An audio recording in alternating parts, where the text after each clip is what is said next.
Another question is, write the following quadratic equations in standard form and identify the values of A, B, and C. Remember that the standard form of a quadratic equation is ax squared plus bx plus c equals 0. This is a quadratic term, this is a linear term, and this is the constant term. So, the standard form of a quadratic equation is, for the given example, x squared plus 3x plus 4 equals 0. This is the given equation. Look at the arrangement of the terms. We have the first term, which is the quadratic term, the second term, which is the linear term, and this is the third term, which is the constant term. So the arrangement of the terms is the same as this one. So in getting the values of A, B, and C, see to it that the quadratic equation is in its standard form. So, writing the values of A, B, and C. So for A, the numerical coefficient of the first term is 1 because this is the numerical coefficient of the first term. So this is 1. The numerical coefficient of the second term, which is for the second term bx, this is b, so this is 3. And for the third term, which is the constant, is 4. So this is the value of C, which is 4. So the values of A, B, and C, we have A is 1, B is 3, and C is 4. In number 2 equation, negative 5x equals 2 minus 3x squared. This equation is not in standard form. So we have to arrange the terms to be in standard form. Now, the first term is negative 3x squared, and this is a quadratic term. The quadratic term should be positive, thus making now the equation to make it positive, negative 5x equals 2 minus 3x squared. So eliminating negative 3x squared, thus making you use the additive inverse, which is positive 3x squared. Eliminating also 2 at the right side of the equation, then you make use of the additive inverse or the opposite, which is negative 2. What is being added to the right side of the equation should be added also to the left side of the equation to make the equation balanced and to return to its original equation. So 2 terms are added at the right side, so it should be added also to the left side. Thus, we have positive 3x squared and minus 2 or negative 2. Then, this becomes writing the first term, which is a quadratic term. We have 3x squared minus 5x minus 2 equals 2 minus 2. These 2 terms here are cancelled out. Negative 3x squared, positive 3x squared. These 2 terms are cancelled out. So no term is left at the right side of the equation, and this is 0. So the resulting equation now is 3x squared minus 5x minus 2 equals 0. And it follows the format of a quadratic equation in standard form. So we can get now the values of A, B, and C. A, then B, and C. The value of A is the numerical coefficient of x squared, which is 3. The value of B is the numerical coefficient of x in the second term, which is negative 5. And the value of C, which is now the third term, the value of C in the third term is negative 2. Or you can use another method, which is the shortcut method in getting the values of A, B, and C, or in writing the standard form. For equation 5x equals 2 minus 3x squared. Then since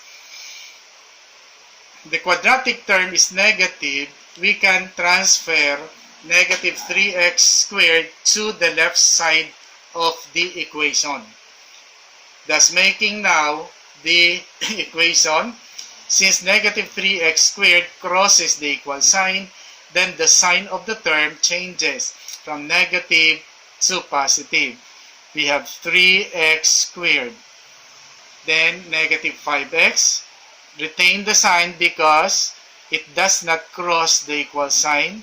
5x, then 2 here crosses the equal sign, then it changes its sign from positive to negative, is equal to 0. So this is now the arrangement of the terms, and this equation is in its standard form. So getting the values of A, B, and C. So A now is positive 3, B is negative 5, and C is negative 2. Look at now the values of A, B, and C. So these values here are the same as this one. So whether you use the property of equality or you use the shortcut, which is the transfer of the term from left to right of the equation or from right to left. Okay. Next equation is negative 3x equals 10x squared minus 7. This equation is not also in standard form, but take note that the quadratic term is positive. So we will transfer, or we will eliminate the negative 3x at the left side of the equation and be transferred to the right side of the equation. Now, thus making now the equation negative 3x. In order to eliminate negative 3x, you write the additive inverse, which is positive 3x equals, then copy the terms at the right side, 10x squared minus 7. What is added to the left side of the equation should be added also to the right side of the equation. And positive 3x is added to the left side, so it should be added also to the right side. This method is known as the property of equality. So negative 3x, positive 3x, or plus 3x, these two terms here are cancelled out. Then nothing is left at the left side of the equation, then this is 0. Then 10x squared, this is the quadratic term, the first term, followed by the linear term plus 3x, then followed by the third term, which is negative 7. Or you can write 10x squared plus 3x minus 7 equals 0. And this is now in standard form. Then get the values of A, B, and C. So A is 10, B is 3, C is negative 7. Or you can use the shortcut method. For negative 3x equals 10x squared minus 7. Since the equation is not in standard form, so make use of the transfer of the terms. It is either from left to right or from right to left. Since the quadratic term here is positive, so we will transfer negative 3x to the right side of the equation. Thus making now the equation, we have 10x squared. Then transferring this negative 3x here crosses the equal sign, then the sign of negative 3x becomes positive. It changes. So positive 3x, then minus 7 equals 0. The sign of 7 is retained because 7 does not cross the equal sign. So this is now the standard form of this equation. So since it is now in standard form, then you can get the values of A, B, and C. Remember that you cannot get the values or do not get the values of A, B, and C if the equation is not in standard form. So the value of A, the numerical coefficient of x squared is 10, positive. The numerical coefficient of the second term, which is 3, and the constant term is negative 7. Look at the values of A, B, and C, then the values here are the same. Whether you use the property of equality or you use the shortcut method, which is the transfer of the term, it is either from left to right or from right to left. Equation number 4. 3x squared equals 2x. So, what term is missing? The third term is missing because this is a quadratic term and this is a linear term. So, the equation here should be rearranged. The terms should be rearranged, thus making now the equation 3x squared equals 2x. 2x here should be at the left side of the equation. So in eliminating this one, so you write the additive inverse, which is negative 2x. Negative inverse is the opposite or the negatives. The opposite of 2x. So the opposite of 2x is negative 2x. What is added to the right side should be added also to the left side of the equation to make the equation balanced so that the equation can return to its original equation. So negative 2x is added to the right side, so it should also be added to the left side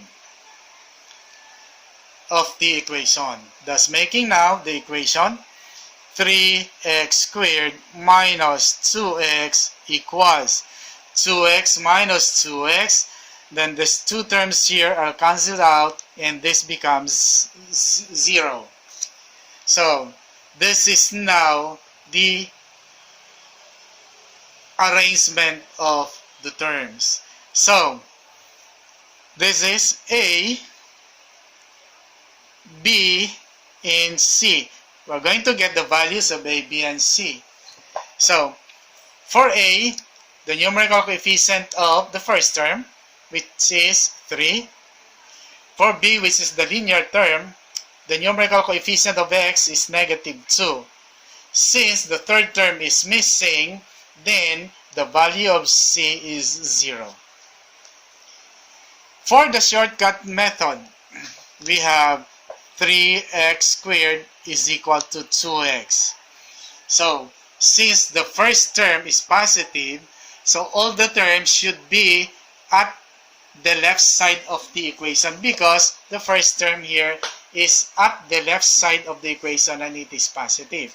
So, we have 3x squared, then transferring this to the left side, thus 2x crosses the equal sign, then positive 2x becomes negative 2x, then nothing is left at the right side, then this is now 0. So this is now the equation, the resulting equation. Then A, which is 3, and B, which is negative 2, and C is 0. For equation number 5,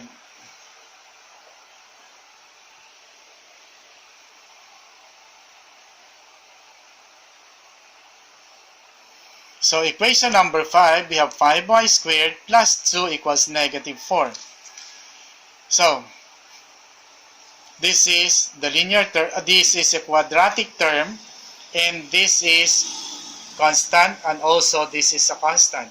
So, since the first term, the quadratic term, is positive, so all the terms should be at the left side because the first term is at the left side, or the quadratic term is at the left side. So, make the equation 5y squared plus 2 equals negative 4.